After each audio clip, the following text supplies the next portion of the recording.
Muy buen domingo. Llegamos al segundo domingo de este tiempo de la Cuaresma, un tiempo en que profundizamos nuestro camino con el Señor.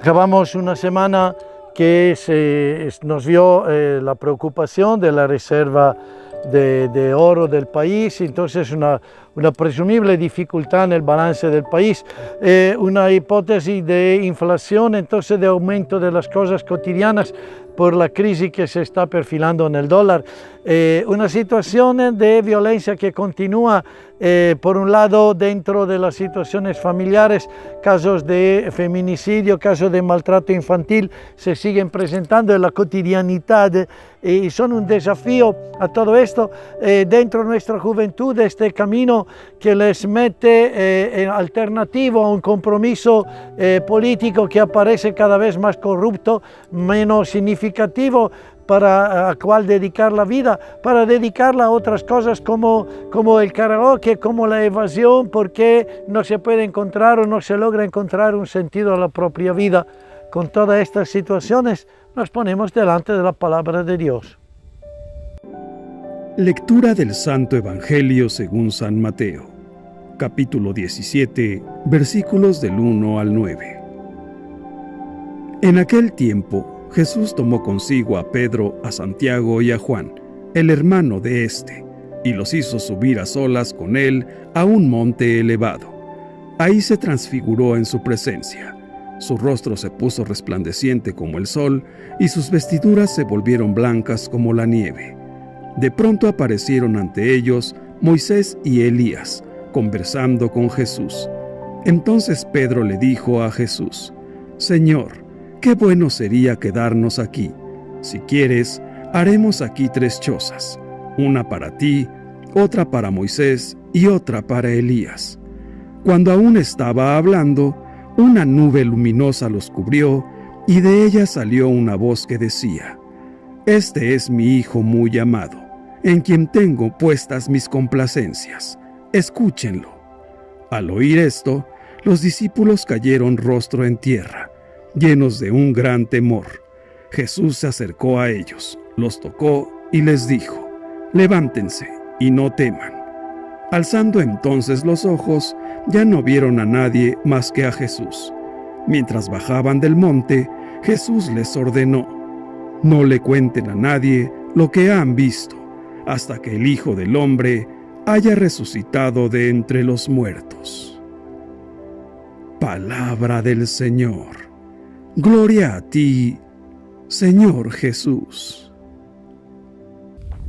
El Evangelio de Mateo nos manda al encuentro con una indicación del tiempo 6 días después, de que la indicación, porque normalmente el Evangelio no da una referencia temporal. Dándonos una referencia temporal, Mateo quiere decirnos: este hecho está ligado a algo que sucedió 6 días antes.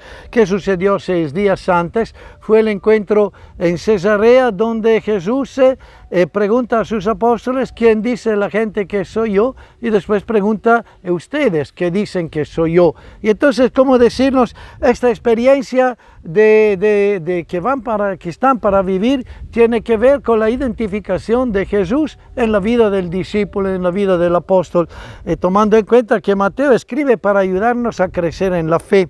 El hecho que acabamos de escuchar de la transfiguración, si lo tomáramos como una simple manifestación del paraíso, de la realidad divina de Jesús, sería sí una linda experiencia, pero tendría poco que decirnos a nosotros, sino de desear de poder tener una experiencia de paraíso, o que un día tendremos una experiencia de paraíso.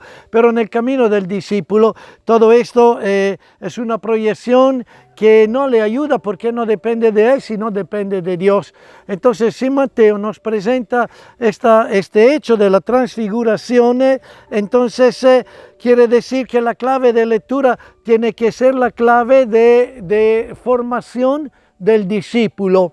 ¿Y cuál es entonces la enseñanza que Mateo quiere dar al discípulo? Ante todo, la necesidad de salir a un lugar, y lo llevó a un monte alto. El monte alto es el lugar de la experiencia de Dios. Pensemos a Moisés, pensemos a Jeremías, que también el monte va al encuentro a la experiencia del pasaje de Dios. Así, llevar al discípulo en un monte alto quiere decir conducirlo en una experiencia mística. El cristiano necesita hacer esta experiencia. El cristiano necesita hacer una experiencia mística.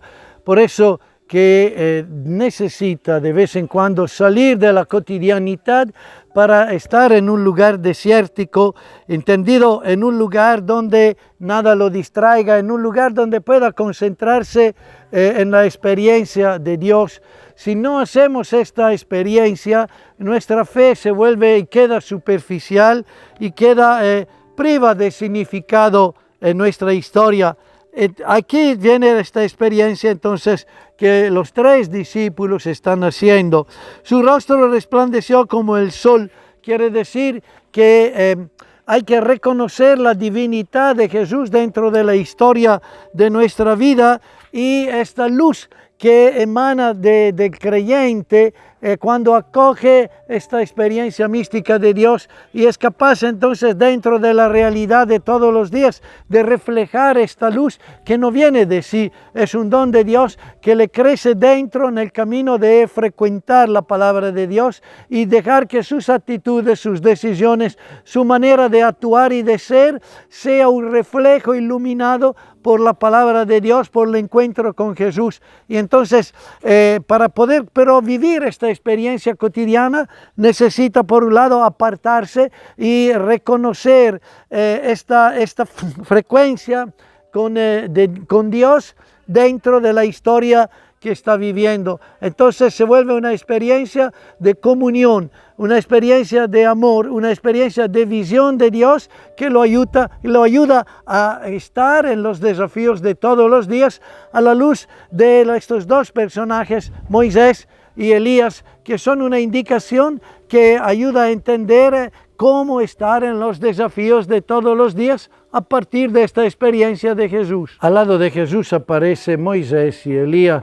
Moisés, la antigua alianza, la ley, el que dará los mandamientos que son la respuesta a este encuentro con Dios en la vida, una vida ética, una vida en que el cristiano está llamado a vivir los valores de la relación con Dios, en el reconocerlo, en el amarlo, en el cuidar de esta relación, pero también el cuidar de la relación con los demás, desde sus padres, que es la primera experiencia del nacimiento, a la relación con todos los demás, a los bienes de los demás y a las relaciones de amor y de afecto que abarcan la vida. Y Elías, la palabra del profeta, la palabra que ilumina una historia de salvación, es un reconocimiento de una promesa de salvación que se cumple dentro de la historia. Y entonces el discípulo que logra contemplar esto, se entiende que hay una fortaleza de la vida que lo puede iluminar todos los días, y ciertamente tiene la tentación de decir: me quedo con esta experiencia, hagamos 3 tiendas, pongamos 3 carpas, dice Pedro. Pero la realidad mística es que te ayude para estar dentro de los desafíos de la vida y vivir esta experiencia de creyente fortalecido de este encuentro de amor, de luz, de paz con Jesús, que te ayuda a reconocer las nuevas reglas de vida que ya no son los mandamientos, sino la bienaventuranza, que no es la promesa de salvación del profeta Elías, sino es Jesucristo, que es el cumplimiento de esta historia de salvación. Entonces aprendes a estar dentro de los desafíos de todos los días, reconociendo que ya esta historia de salvación se está escribiendo en lo cotidiano, en la fatiga de todos los días, pero es también una historia en que dentro de esta fatiga vives la plenitud del encuentro con Dios. Y entonces en estos desafíos estás llamado a esperar, en estos desafíos estás llamado a construir relaciones que reflejen la bienaventuranza, que reflejen el amor, que reflejan la capacidad de construir un bien que no es solo el tuyo, es el bien de todos, es el bien común.